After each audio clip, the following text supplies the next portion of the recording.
afternoon. Call this meeting to order. It is 4:46, and this is a meeting of the Public Safety Committee. My name is Jerry Martin, the chairman of this committee. I am joined by Councilor Victor Davin. Thank you. I'm also joined by Madam President Tracy Whitfield. Thank you for joining us, Madam President. Tonight's topic is just kind of updates on, public safety throughout the city. I know Councilor Davila wanted us to talk about specific Forest Park area concerns as well. So we'll just kind of go over some of the statistics, some of the plans, some of just what's going on. But before we get kicked off, I'll just have everybody go around real quick, introduce themselves. Erica Swaller from Forest Park. Captain Brian Belleville, Springfield Police.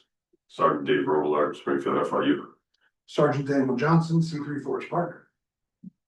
You want? We're We're also joined by Erica Cruz over Zoom. Hi, Erica. How are you? Good. Thank you for having this meeting. Yeah, of course. All right. So again, just wanted to talk about general updates. Again, I know Councilor Davila had reached out to me about a week or so ago with some concerns in Forest Park. I know that's the reason why Erica is here. Well, do you want to communicate some of the concerns and stuff that you had? We've communicated, so they already have communications, but in general, I'll just say that it's odd whenever in my profession as a real estate agent, like in my profession, it starts to become a problem, but I've had just multiple clients recently who've been affected by gun violence in particular, and they're not the first. The first one was a couple years ago on Mattoon Street. I had a buyer under contract at 27 Mattoon Street, and somebody was shot right outside of that while they were under contract. They considered pulling out and decided to move forward because, everyone understands some of these can be random. So they said, oh, maybe this is just weird, but they had a history of the husband had a childhood history with gun violence involved in his neighborhood. So they just had a lot of trauma around this, and they were like, ugh, they decided to stay.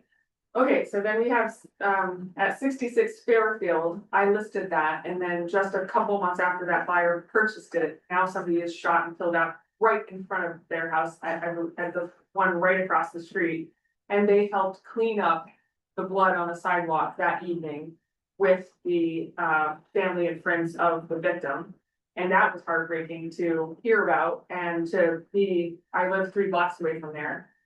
And then on Rockland, in your neighborhood, I have another client who purchased a home there a couple of years ago. And they recently were one of the homes that had been shot in that kind of like drive-by experience or joyriding or whatever you want to call it, where those 2 individuals were apparently just spraying bullets all around. So they are now expediting their plans to move out of Springfield. And I'm just bringing it as a concern from an angle you may not hear often, or you may hear it, but I am now 3 clients in to hearing about gun violence over the past few years directly relating to their experience of living in Springfield. So it's pretty concerning from my perspective. And obviously I'm also a Forest Park resident myself, and even though I haven't had a very direct, like as in on my property as these 3 have, I haven't had a very direct experience. I'm also someone who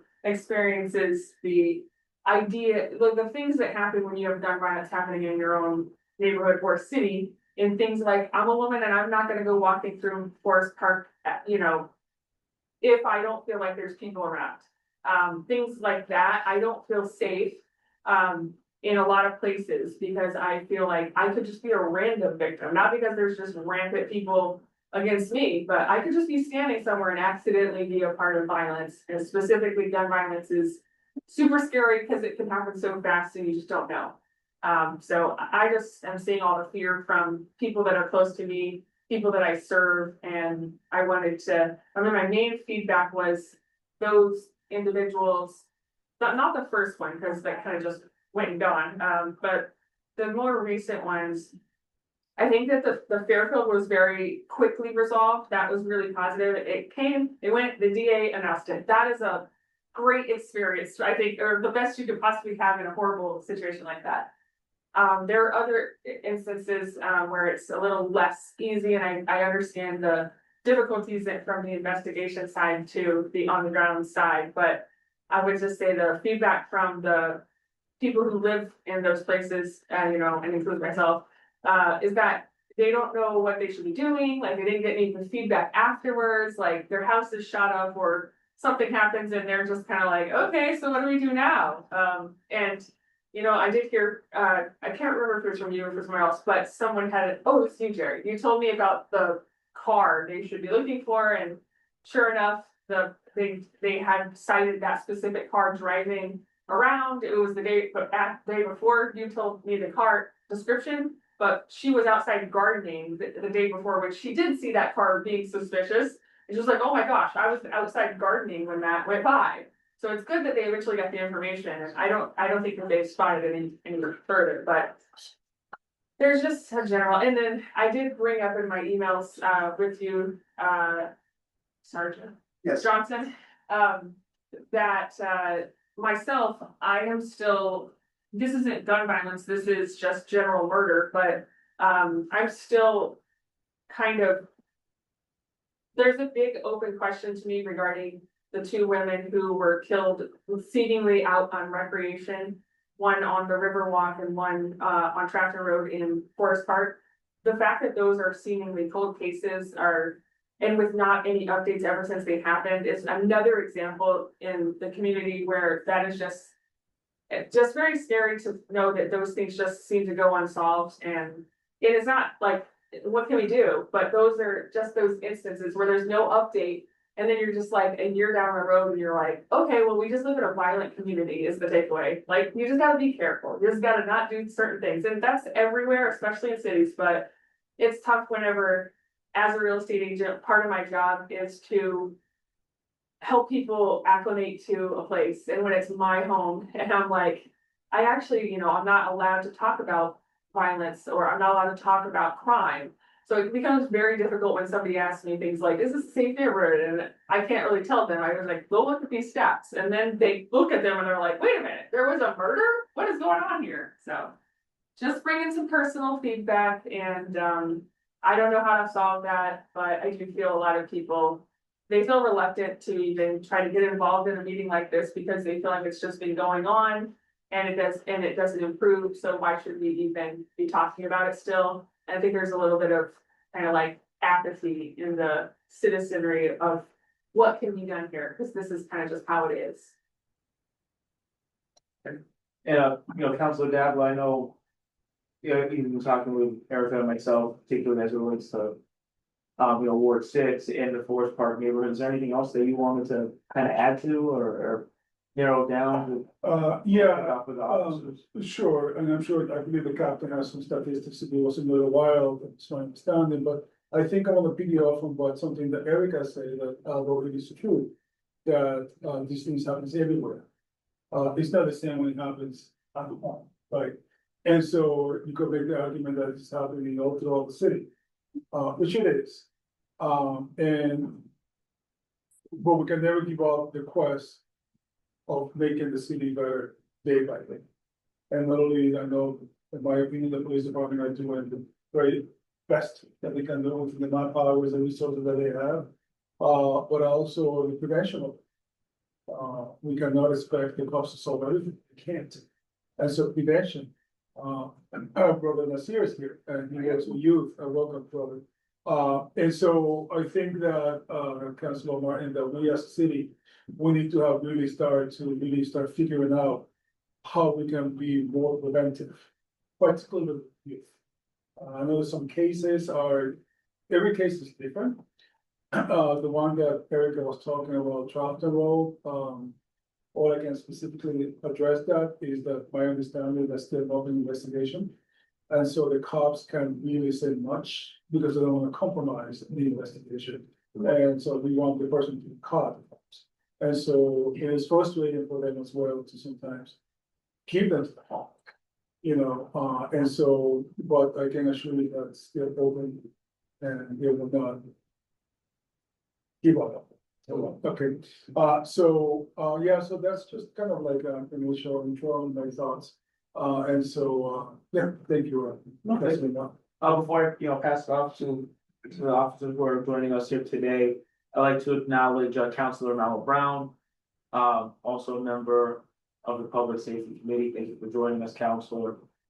But so yeah, I will open the floor to one of our police officers here.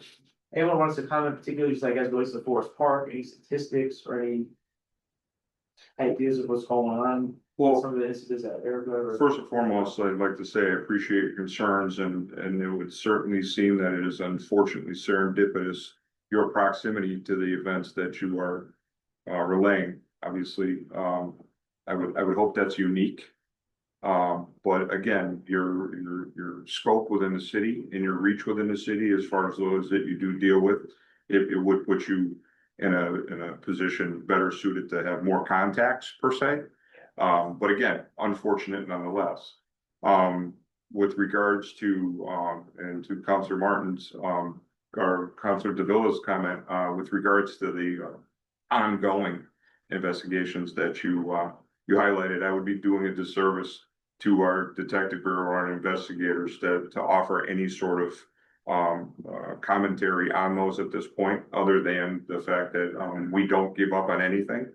And when those details become known to us, we obviously are going to work on those things. As far as the bigger picture of violence within the city, obviously there are things that we can do. There are obviously multiple facets of how we're going to look at crime. We're going to look at it from a preventative measure, a suppressive measure, and an intervention measure, right? We do our best to identify as quickly as we can through intelligence, which is something that, we work with our FIU, our Firearms Investigation Unit, to intervene in these events as they are made known to us, and we stop them before they occur. And that has happened with a great deal of success within the city, and will continue to do so as we continue to increase our processes, increase our access to technology, train our officers, and highlight those initiatives. The preventative aspect of this is something that I can circle back to Councilor Davila here and say that and I don't want to use the word apathy of the public, because I think that's an unfair, I think it's unfair to say. I think it's, in some cases, it's overwhelming. In other cases, there's just a question of what can I do, right? And so I think we have an obligation, obviously, and we try to do that through our C3 teams and to our community engagement, to let people know what they can do, how they can cooperate, how they can participate. We've done that from a variety of different initiatives, from having community members work with our real-time crime analysis center to provide information or camera access so that we can view cameras either in real time or post-event. And again, provisions for how do we utilize the Ring cameras, how do we use city cameras. There's a multitude of platforms that we can gather intelligence. It's when these events occur that we start to focus on those areas and start to reel in and collaborate or collate our resources. That is going to continue to happen. It is not lost on us that there is obviously a need. We have a plethora of social service organizations within the city, which we all could benefit from improving our collaboration. And this is something that the Springfield Police Department has been committed to. I would argue since the inception of the C3 team, at least as a benchmark, which goes back to March of 2015. Okay. And those were units that were embedded in those neighborhoods that were identified as being more prone to violence than others. And we've done that with a great deal of success. So those initiatives need to continue.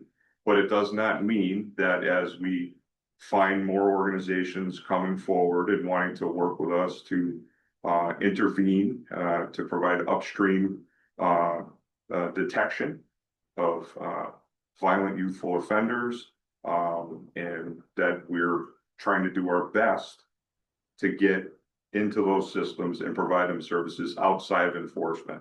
Obviously, in a healthy community, not everything that we do is going to be police related. It's going to be a coalition of everybody involved, with us unfortunately having to be the resolution in some of those events because it's kind of gotten to that point. But we are committed and we are going to stay committed. And I think we are an excellent department. I know we are an excellent department, and we continue to get better. There are things that are occurring in the city of Springfield that are not occurring elsewhere in the state of Massachusetts. You know, whether that be that we want to suggest that we're just coming out of a 4-year interaction with the Department of Justice, that a lot has changed. We're able to leverage a lot of things. We're able to make significant software purchases, software suites, improve our quality of services as far as detection. So we're continuing to go down that road. Anecdotally, violence is down. Statistically, violence is down. Where we are this year as opposed to where we were last year, we're looking, well, I hate to even say it because it's like a jinx kind of thing. We are down significantly on homicides in the city, significantly. We are down significantly at this point as it was last year. We're down almost 30% from where we were for shots fired calls last year. Okay, that does not mean that we are not seizing guns. It does not mean that we are not, investigating shootings. That does not mean that. It just means that this year gun violence has been down. And so we are trying to do our best to continue that trend. And so I would like to think it has something to do with the efforts of the SPD. But it also is being identified as a trend statewide. So that's kind of where we're at. So while there have been some prolific events, ones that you were specifically referencing, it does not constitute that there has been a per se uptick in violence. So that is kind of, and again, this is not the end of the conversation, but that is kind of where we are coming from as far as the current context of what's going on. I did question on the downtick. Is there any place? I talked to one counselor who said, yeah, well, the majority of guns fired are in my district, so you shouldn't be in my ward. You shouldn't be so uptight about Forest Park. I'll tell you who that was later. But I wonder if Forest Park is it the same? Do you know anything about our, in East Forest Park? East Forest Park, there was apparently multiple incidences of the same, potentially same individuals, the same type of shooting, which is hundreds of bullets. I wonder, just those two areas, Forest Park, East Forest Park, and if you don't have the data, that's totally fine. I'm just curious because I don't recall I just don't recall having multiple gun incidences so close together in the time I've lived here in such close proximity. I know they're happening. I just didn't probably one of those serendipitous things where I just happen to be very closely related to the people they happen to, but I just thought this is feels more than usual in my area. I'm so sorry, before, I don't know if Council President Whitfield or Councilor Brown has any follow up on what maybe Erica said, so we can. Well, first I want to say thank you, Mr. Chair. And then I want to thank the police officers for the hard work that you do, keeping us safe in the community. You're also putting your lives at risk protecting ours. So I just wanted to publicly say thank you for the hard work that you all do, keeping us safe and on our behalf. And then I want to say to Erica, thank you for bringing these situations forward. We are aware of them. And being an at-large city councilor, I hear from all communities. And honestly, compared to other communities, Forest Park is relatively lower, and East Forest Park even lower than that.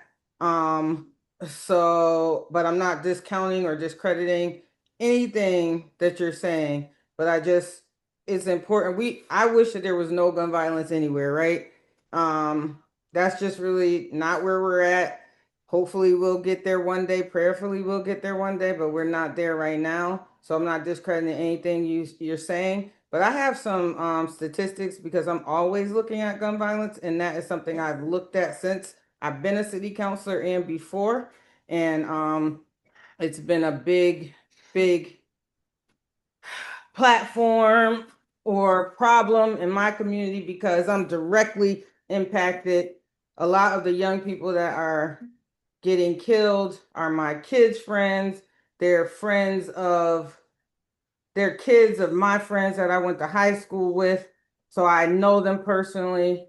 So I'm intimately involved in this situation. But I just wanted to give you a couple of statistics. So prior to Superintendent Akers becoming the superintendent of the police department, I want to give you the 2023 numbers, and I'm going to go up from there. So in 2023, there was 122 shootings of victims. 29 of them were gun violence homicides. There were 733 instances overall. Okay, 733. 122 shootings and 29 gun violence deaths. There were 32 homicides altogether. Then in 2024, it reduced a little bit. This is when Superintendent Akers came on board. It was 708 incidents, so shootings overall. 13 gun violence homicides. So that is from 29 to 13. 98 victims were shot from 122 the year before. So there were 17 homicides overall, 13 were gun violence homicides. So now we're going to move up to 2025. Now remember, the total incidents in 2023 was 733, in 2024 it was 708, in 2025 it's 404. Wow.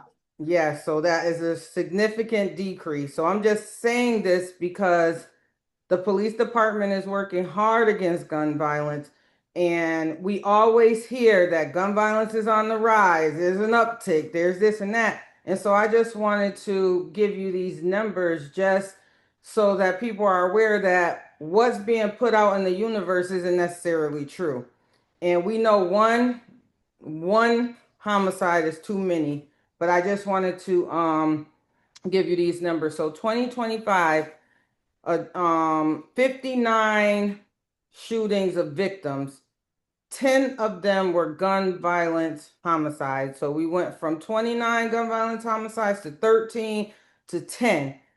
And there was we went from overall shootings with victims or not, went from 733 to 708 to 404. And then 59 victims, so people who were shot but maybe did not die, that went from 122 to 98 to 59. So whatever the police department is doing is working. So I'm just going to give you where they are today based on the numbers that I got recently. Total shootings is 260 year to date. That's from 733, 708, 404, 260. That's where we are. Summer is usually the time that we have the most increased uptick in gun violence shootings. And then when we talk about people who were shot, it was 40. So that went from 122 to 98 to 59 to 40 year to date. Out of the 40, 4 of them were homicide. So 4 out of the 40 passed away. Those numbers are unprecedented to what I've seen since I've been a city councilor.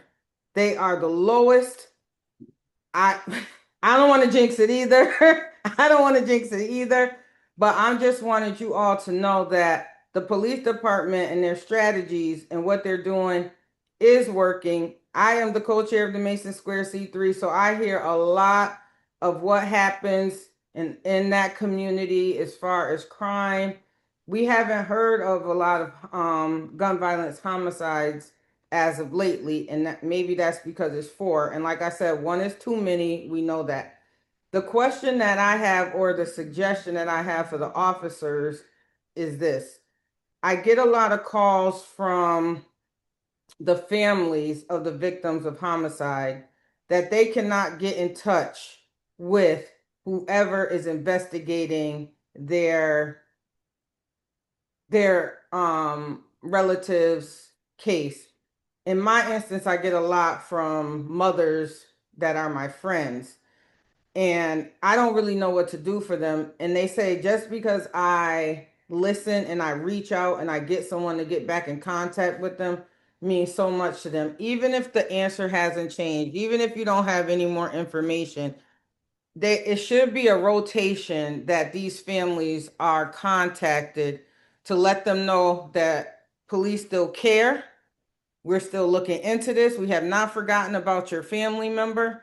I don't care if it's once a year, once every 9 months. They have to be notified because it's hurting them. They think no one cares about them and their child or their family member, and it's hurting them. And so that is going to be my piece of advice to the police department. I'm also going to have this conversation with the superintendent as well, because people just want to know that someone still cares about them and their families.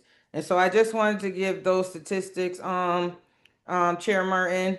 And that will conclude my remarks. I know they were pretty long, but I definitely just wanted to put the statistics out for the community and for everyone to know that gun violence is on the decrease. The police department are putting in new strategies. The strategies, as of right now, from what I can see, are working. Thank you, So, Mr. Chair. no, thank you, Madam President. Just real quick before I pass comments and, have Councilor Brown ask a question, and B, have the officers respond. Where exactly, for the people viewing at home, where can we access those statistics that you were? Councilor Martin, we're city councilors. I asked for them. And I got them sent to me. So I had asked for them probably like 2 weeks ago, and then superintendent was on vacation or something. So I just got these numbers today, but when I got them, I was so happy and impressed. But maybe the officers can advise where the numbers can come from. Thank you, Madam President. Yeah, the officers, any of you want to, respond or comment back to, some of those statistics or expand upon any of the statistics that Madam President Whitfield, had laid out? No, I mean, obviously, thank you, ma'am. And I'm looking at the same sheet. And so, the reality of it is that, to this point this year, we are down. I mean, we're actually at this point, in the year, we're actually the lowest that homicides have been since 2013. Wow. Again,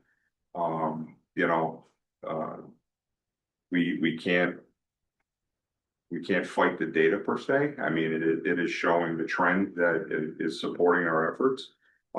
As far as, I hear what you're saying about there being concerns about connectivity for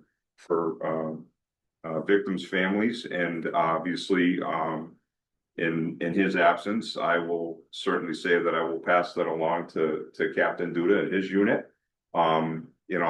Because that's something that if it's, legitimate, we're gonna fix that, right? And because they're owed that.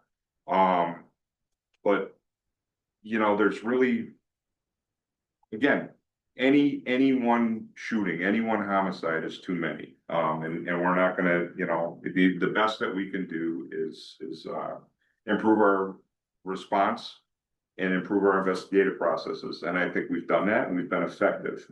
But it also does come down to, again, I don't lay blame on anybody, but hey, I saw a creepy car roll by me yesterday. The public is absolutely our eyes and ears, and they are the best source of information that we have. And as much as we try to expand throughout the city or be present, we will never, ever know more than you do. And that's one of the things that we've pushed through our C3 initiative, and through any public messaging, is that we need to know what you know, so that we can work from there. And that's the only way that we're going to have a truly healthy community, a safer community, is that continued efforts towards working together. And again, the numbers are down, so I don't, there's really, we want to keep them down, so, we're gonna continue to do what we do. Again, Sergeant Robler and his team have done an excellent job of intervening and recovering firearms and investigating firearms.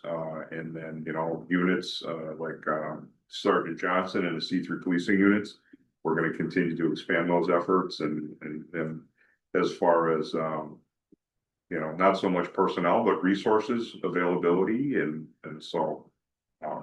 And parking experience. What, one quick question, Counselor Martin, what unit is Sergeant Robillard over? He's assigned to the FIU. I'm sorry, ma'am. Oh, FIU, yeah. We're waiting for you to come to the May Square C3. We have some questions. All I can make a return if you request that. right. Okay. Councilor Brown, I see you had your hand up. Yes. Thank you, Mr. Chair. Being in Mason Square, where first I want to thank you for your service. My dad is retired Captain Larry Brown. Like I always say, my superheroes wear badges, not capes. A lot of times, but unfortunately, I would have to say something a little different to the case as far as being in the area. 98%. So when you talk about them stats and all of that stuff is skewed. It's erroneous as far as statistically. It has no statistic barriers because 98% of people, when they call the police station, they're afraid to call the police station. They don't report the stuff. So you're correct. A lot of times with the public, they're not reporting the stuff. And I know people who call the police station who, when they call it, when they're going through that process of reporting it, the actual individual on the other end saying, give me your blood type, your license, your registration. It discourages people. I've had people complain all the time where they just hang up and don't report it. So I can assure you where I'm at, 98% of the people, they don't report it. I don't see the difference as far as the gun violence being lowering. I don't see it. It depends where you're at. So it's like saying, so for instance, did you hear about the shooting at the park the other day? You talking about Hubbard Park? Was it Hubbard Park? Correct. Yeah, you hear about Hubbard Park? Yes, sir. Now, I've asked way back when we talk about technology, as far as a deterrent, as far as a camera, I know we got cameras, but I wanted a camera with a light saying this place right here is being monitored by the police with shiny lights. So they know if you shoot right here, we see you. I've been asking for that for a minute as a deterrent. We have the technology. So even Magazine Park, you go there, there's people who sit there and they drink and smoke and do drugs right there in the playground alongside the kids. If we have a camera sitting there flashing with lights saying, there's a camera right here. If you do it, we see you and we're gonna come and prosecute you. We have to use, I keep saying, we have to use those cameras as deterrents and the technology. I believe people will stop doing it if they know, especially in our parks, if they know our parks are being camera. I want signs on the cameras and let them know in certain common places that if you do something here, we see you. Because right now we can't even be safe in our parks. So I don't know. And then another thing, right? You guys have issues in Forest Park. Does the state troopers, do they patrol Forest Park at all, Councilor Martin? Oh, not that I know of. Okay. In Ward 4, they have about 100 of state troopers at night pulling over all the people harassing them right in my area. And I don't understand why those staties are staying in my area if we put them there to stop gun violence, and they only stay right there at the tip of Magazine and right down near the casino. They go nowhere else. They're disservice to our police force because they're not properly, they don't even know how to talk to people. So I know with them stadies, you guys are being harassed by them stadies. But we got to do something with them stadies too. If we're going to use them, we can't just have them crammed right there in Ward 4 in a half a mile block. Why can't they be up at Forest Park? So we definitely have to fix that. So I know a lot of people, they might say, hey, so yes, if you guys have gun violence up in your area, we're paying money for the stadies to patrol the area. But why are they always all in my area harassing everybody? So that's an issue also. I would want those stadies go be around the whole Springfield. It does everyone a disservice if we already paid these guys. They're paid. And believe me, they're harassing the cops that are there too. So I do not like the stadies being a part of us. But if they're gonna be here, I believe we should use them throughout the city and not in one concentrated quarter of a mile. Forest Park need them too. That's all. Thank you, Counselor. Thank you. And thank you for your service again. Thank you. Thank you, sir. Thank you, Councilor Brown. Councilor President Whitfield, do you have any comments off of Councilor Brown's that you'd like to build off of before we redirect back to the police officer to answer that? Yes, there's certain things about what Councilor Brown said that I agree with, like we can upgrade our technology with the cameras in the parks and, try to intimidate or scare folks from doing criminal activity. So I do agree with that. Maybe that's something that we could look into. However, what I don't agree with is the data piece. 4 homicides, the gun violence is not something that you can say isn't true or isn't right or isn't accurate. Maybe some folks are not reporting, but based on those that are reporting, these are the numbers that we have. And you have to say that across every year, right? If some people are not reporting in 2026, they weren't reporting in 2025, 2024, 2023. But based on the numbers that we do have, they are as accurate as they can be based on the data that is given to the police department. I do data-driven work, and so data is important. You're not always going to get 100% of everybody to do everything all the time, but you do take a sample size of the data that you have and you make a determination off of that. So you cannot dispute that we dropped in homicide numbers from, I think it was 10 last year to 5 this year as it relates to gun violence, not overall. Last year was 10, this year is 4. 2024 was 13 and 2023 was 29.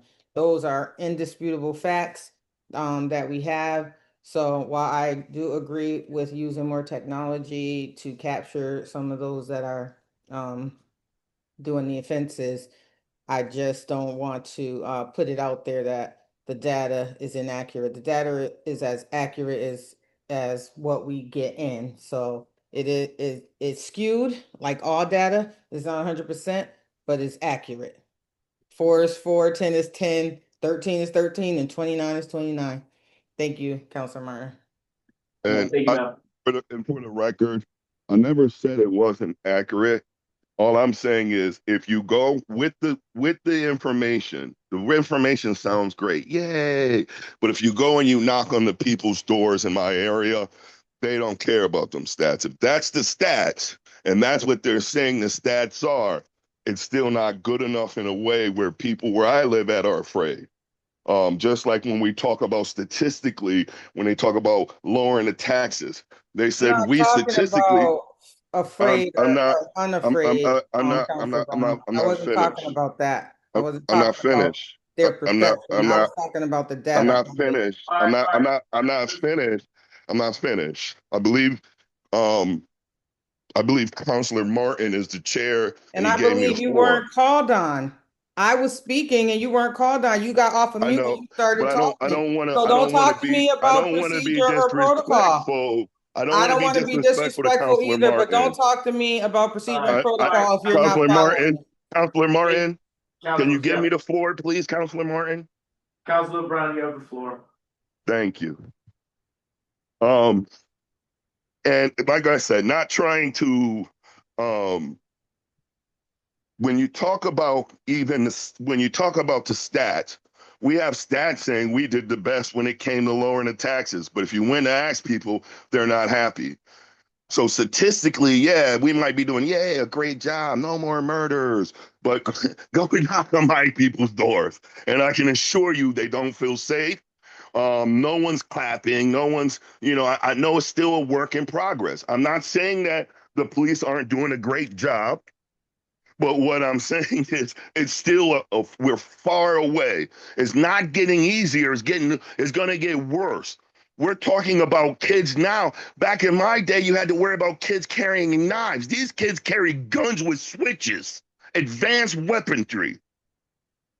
So if you're telling me it's getting nicer out there, I don't see it. Okay. I know the cops, not only are they the new cops and the veteran cops, I know they see these younger generation, the things that are going on and what they have to deal with is just still at a whole new level.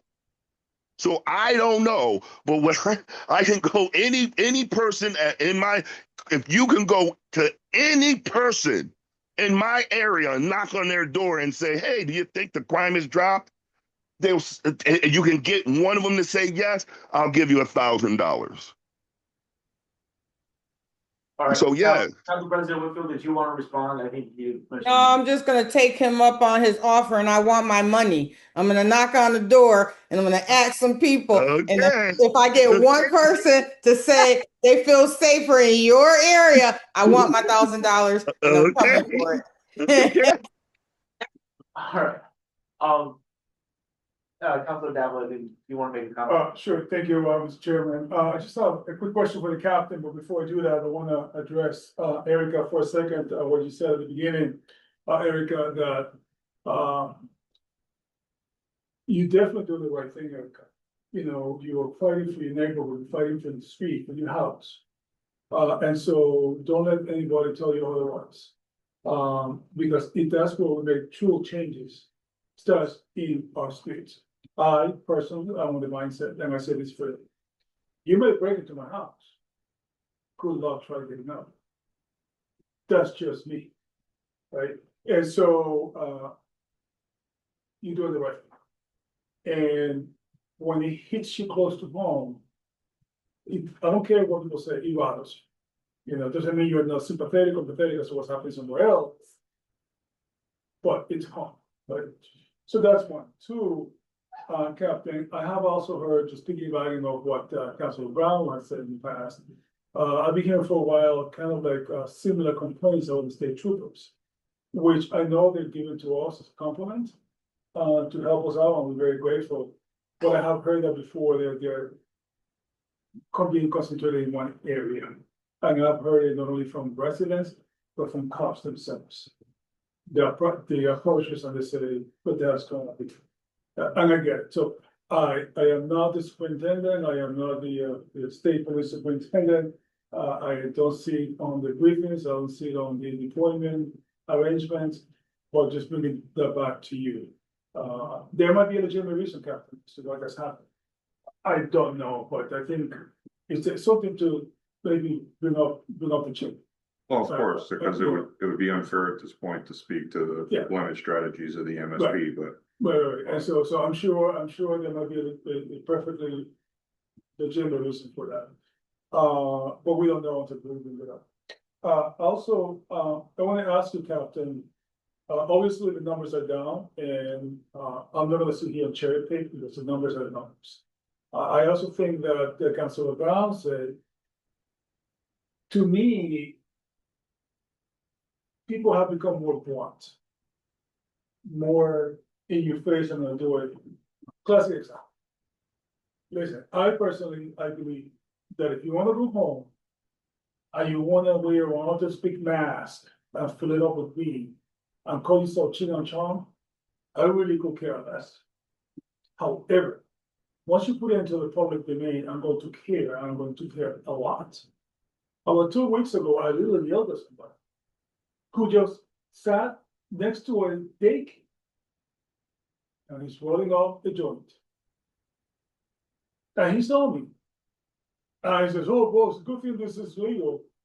I knew immediately that he was full of it, that he knew he was supposed to do that. And yes, I did yell at him. I said, "Listen, I really don't care what you do. Enjoy it. But come on, guy, you're next to a freaking daycare, oh God." Right? And so I think there's some components of that where people are losing some respect for common decency. But the one thing I will say to you is that there must be something, and my question to you is, I would love to hear your perspective of what you think is working, that the crimes, specifically homicides, are down, and the shootings, and encourage you as you start preparing for the budget of next year to make sure that stays in. Because whatever it is you guys are doing, we need to continue to, it's working, apparently, right? I mean, things changes constantly, but, so I know I know it's a year ahead, but, you know, budget season comes very quickly. And so I won't encourage that, but I would love to hear your thoughts as to what you think, Captain, that in your perspective, you think this may be working. Obviously, it is working because numbers are down. Well, I think from a proactive perspective, we've garnered significant success from the efforts of the FIU, and their processes. Additionally, obviously, we've had, more officers on the street, as you know. There's been, higher concentrations of patrols. There's been, additional details that have been dispatched, to thwart certain events. So I think our presence has increased. I'd like to think that, you know, again, some of this may be trending because it's if there's a national trend as far as decrease in violence, there is some sort of societal aspect to it, where we still have bad actors within our communities. I think we're trying to identify them quicker. I'm not going to suggest for 1 second that the use of technology hasn't helped us significantly. And to the Counselor Brown's point, I would not disagree that increased visibility would not benefit us, but obviously there would be a need to leverage resources that maybe don't exist yet, but that would be something to discuss. And I think we're just out there trying to do our best. Could we have increased communication with members of the community for those who want to make themselves known to us? And I think it's worked out. It's working. I mean, again, we're not done, but it is trending in the right direction. And I think we have to continue to leverage those resources that we are. And if we need additional help or support, again, my biggest thing now is that I really want to try to work on those community groups that are working with youth in our communities to kind of get ahead of it and prevent. It's great that we can intervene and stop things, or we can arrest and end events after they've occurred, but I want to stop it before it ever even happens. Right. And so, I mean, we have to be realistic and looking at the group that are either victims or are perpetuating the violence. And I think we have to increase our efforts and work with that. Captain, thank you for that answer. I have the utmost confidence in the police department. I know, I see it with my own eyes. You guys are there. You guys are doing the very best. But like I said at the beginning, Mr. Chair, the cops cannot survive it. It takes a whole, it takes a village. Takes a village. Or it takes, like I like to say, it takes two to tango. And so, for those people that are watching at home, if you see something, say something, record it. Your confidentiality will be kept. And it starts with you, fighting for your home, for your street. Okay, and so with that being said, thank you, Mr. Chair. Thank you, Louis. Thank you. I have a quick question. I think something that you had mentioned earlier, Captain, was, now that we're out of the consent decree or with the, federal government. So we now have the opportunity to, engage in like new purchases of technology and whatnot. You're saying, does that free us up? Well, I'm certainly not gonna speak to money. What I would say is that, during the settlement agreement, we did leverage that opportunity to consolidate some of our systems to create a much more, synchronous, data package or technology package. Okay. Which is, helped us significantly with regards to, use of force reporting and data specific to that, and body worn cameras obviously have gone a long way towards helping us do a better job maintaining professionalism, increasing training. So I don't know so much that it frees things up. Obviously, nothing kills sustainability quite like money. But I do think that, the face of policing has shifted significantly, and it is relying more on data to give us, and again, it's to be the eyes and ears when we can't be present. And I don't know where the future is as far as that goes, like what the broader strategy would be for the department. But I think accessibility to information is only gonna help our cause. That's great. And I have another follow-up question as well. I know at the beginning, kind of the offset of the summer, I think it was the district attorney and the mayor. They want to do that like this, like big sweep or anything like that. Does that, you think, have any sort of bearings on why this summer might have been, back for a term, like tamer statistically or anything like that? Like, were those sweeps effective? How effective were they? You know what I mean? Well, without having any real knowledge of the offenses for which those individuals were arrested for, and any outcomes, I mean, I'm sure that that's something that we could look at and actually come up with an after action per se, as far as what that actually entailed. But I'd be remiss if I spoke to that as far as whether or not, I mean, I'm sure it had an impact. I don't deny that at all, but to what degree? I wouldn't be able to speak to that intelligently. Yeah, that'd be good information. Before I turn it over to Madam President Whitfield, I do also want to, again, I know we acknowledged earlier, but our friend, Messina in the room. I'm just, I said, Yes, I. good, how are you? Good, thank Good. I want to, obviously acknowledge you being here. I know obviously you play a big role in, the lives of our youth here in the city. I just wanted to, pick your brain a little bit and see what you think is what's going on from your perspective. Yes. So, there's a lot of stuff going on, actually. I'm a unseen component in my community, as it relates to youth, mentor for the youth. So there's a lot of work going on, behind the scenes and things like that. I work very closely with a lot of organizations, one of the DOJ Center. I do a lot of volunteer time with, the DOJ Center. But however, we run into a lot of barriers. She cannot hire certain people to do more than she would love to.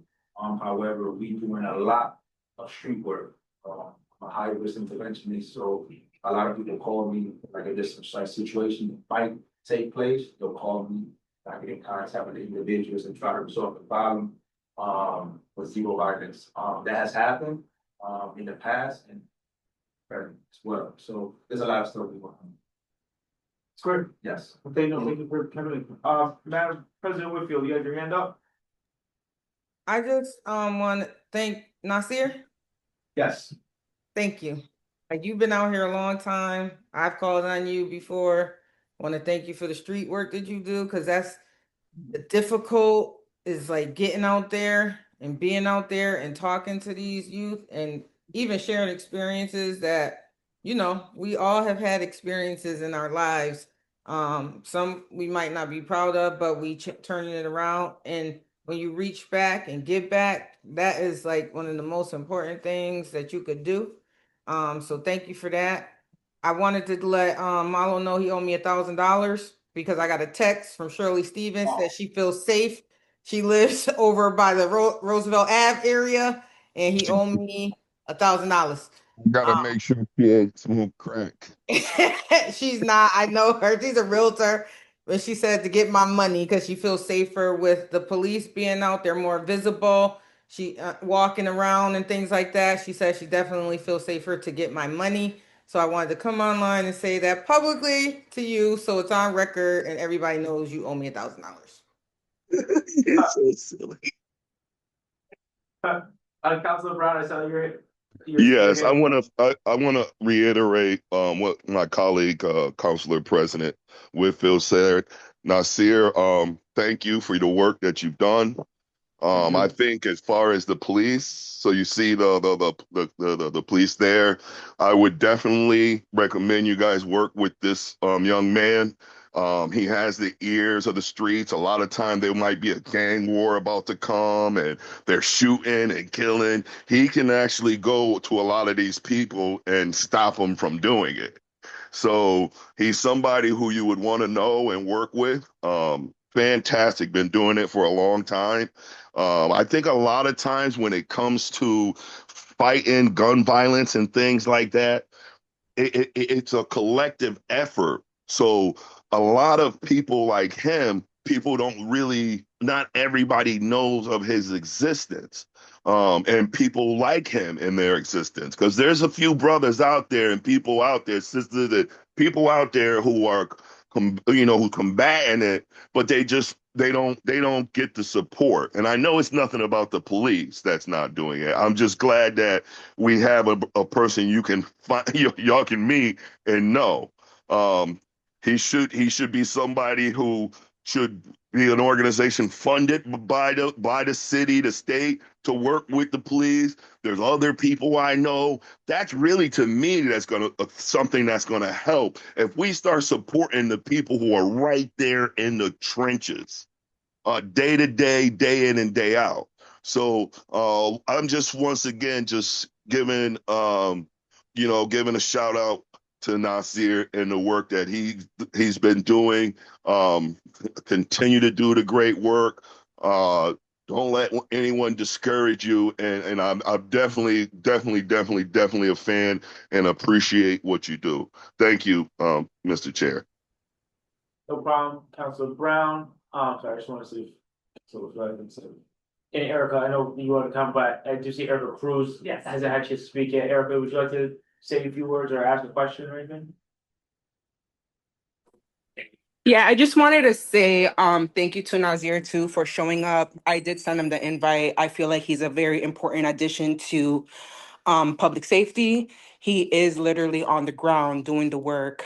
So once again, thank you, Nazir, for showing up, being here, and representing and standing up for your community. Yeah. Yeah, I wanted to commend you for the numbers. I am also a data-driven individual, and I want to thank, or is she still here? Counselor Whitfield? Oh, there she is, okay. For bringing. No, I'm those here. numbers. I'm here.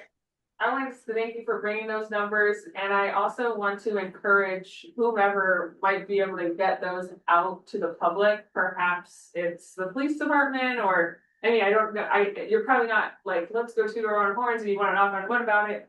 But there is a psychological effect of two things: one, safety, and one, let's keep it that way. Safety in the fact that those numbers exist shows that we care to be back. We're tracking this. The second aspect of that is, look, the numbers are down. So I think that does promote a sense of pride in the police department, and whatever other factors like Nasir or others that are making the rate of homicide decrease in Springfield. And then secondly, there is a psychological effect of, I don't know if like those who are more likely to commit crimes are gonna see the data and go, I don't wanna commit the crime because I see that we're doing well over here. But I think as a city, it could be something to be proud about, to say, hey, look, we are doing a great job. Year over year, this is declining. I can see the graph in the media, look, it's declining. let's keep doing that. Let's try to support the police department. And I know that there have been past instances of citywide dismay at the police department. So maybe this is an opportunity to say, hey, there is a very positive story here and things are going the right direction. What can we do to keep that up?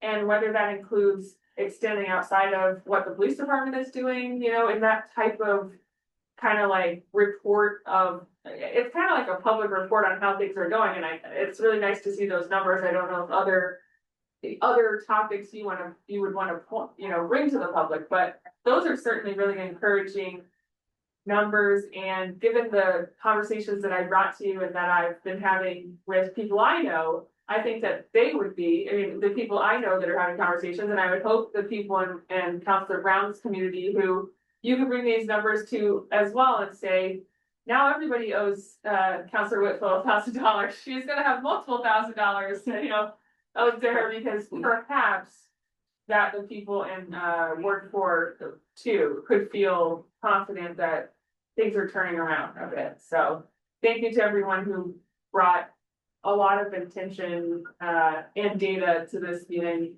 And I really appreciate that. And I do encourage, if it can somehow make it to the public at large, I think that would be a positive thing for the city to have knowledge of. Thank you, Erica. And officers, do you guys wanna have any comments or anything like that you wanna wrap us up with? Anything else that wasn't touched on or wasn't answered that? One quick thing. My hands up Um, first. My hands up first. Councilor Brown, let's just have the officers speak. Don't go to Councilor Wolf, don't go to you. Okay. Thank you, officers. Anybody wanna? Well, obviously, thanks for the opportunity, again, Nasir, thank you for your efforts, and again, those are the immeasurables, right? Those are the things that, like, you ask and you say, hey, what are you doing? Well, we're doing our part, but we're not capturing those events that didn't occur because of the successes within the community. And we would be remiss if we didn't identify the fact that we need to continue and expand those efforts for the prevention of the unknowns, right? And so, again, this is where, outwardly, we are the face of government when it comes to violence and crime, right? So we're going to become the points of contact when these issues arise, because we're the ones that are working with it directly. But again, we have partners that are not thanked nearly as much as they should be. And I would absolutely, we'll make sure we connect, but could think of a million things that we would like to leverage that for. So, we're gonna do this together. That's great. Before I pass off to President Whitfield, I do want to also clear what you would mention, Erica, is getting this word out there too. I mean, this will be posted on Facebook and social media, so I'll be sharing the link and sharing all this information. I hope you would too. I think this would be a great way to get the word out and spread the good word to the community of the great job our police officers are doing. So, Madam President. Yeah, that's gonna be my final comment.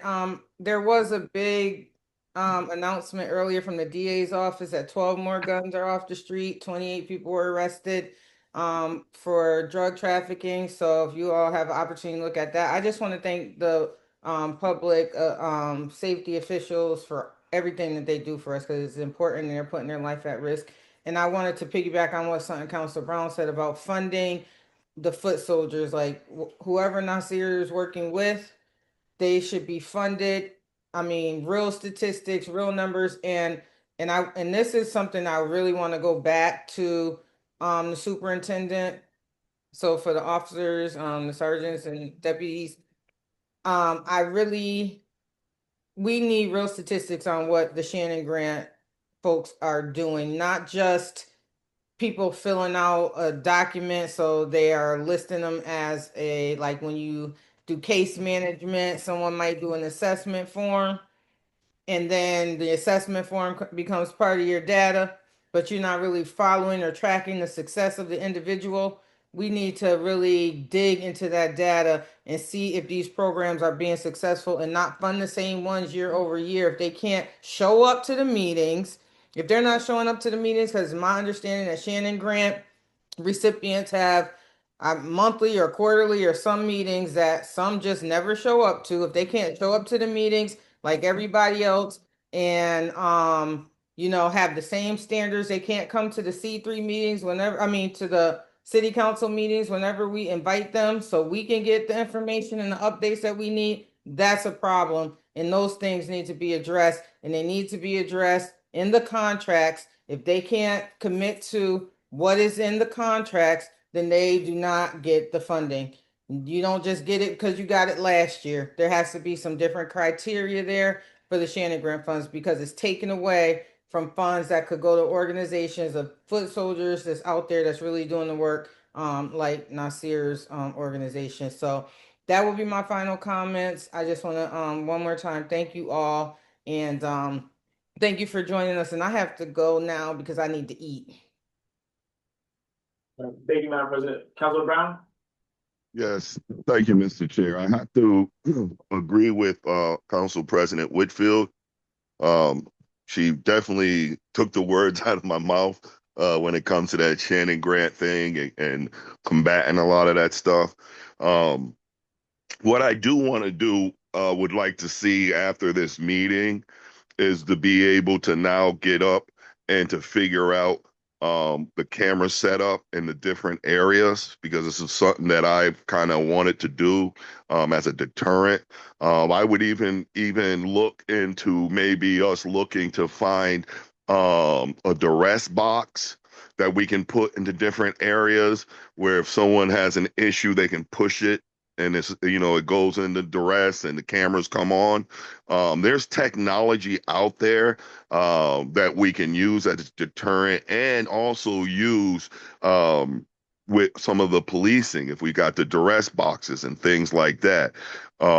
So I know when I talk to the guy, the police officer who's in charge of the technology and things, he said he can do it. It would just be up to us, kind of like getting the money up to kind of do it. And I told him I know we do it, but I think we should look into now getting some of those cameras in place, getting it marked, and in the future, I think we need to start as a body, start considering, are we going to use the technology? Because I know in Boston, they're starting to talk about it when it comes to those cameras and using those as far as speed deterrence and getting tickets and things like that, because that's going to come up eventually. And we would have to think, is it something we want to do? Is it something that we can do? Because now we got eyes in the skies, which it would be something I would be for. So they're looking, I know, talking about putting cameras up for speeding and traffic infractions. I know it's way down the line, but I still would want to use maybe some of the deterrents with the marking in the different parks and common areas, to just try to do that as fast as possible. If it would be, if we can work on it as a body. Thank you, Mr. Chair. No, thank you, Councilor Brown. Well, I think without being said, I want to just finish by saying, strong support of our police officers, our police department. Anything that you guys need, if there's anything that you guys want to have in a meeting, so we could broadcast news like this or just give updates, all the years I'm always available, willing to work with your availabilities and support you guys and however I can. So, without further ado, Councilor Brown, do I have a motion to adjourn the meeting? Motion to adjourn the meeting. All right, seconded. Ayes have it. It is around 4:50. I'm sorry, 5:50, and that will call this meeting to end. Thank you, everybody. Have a good night.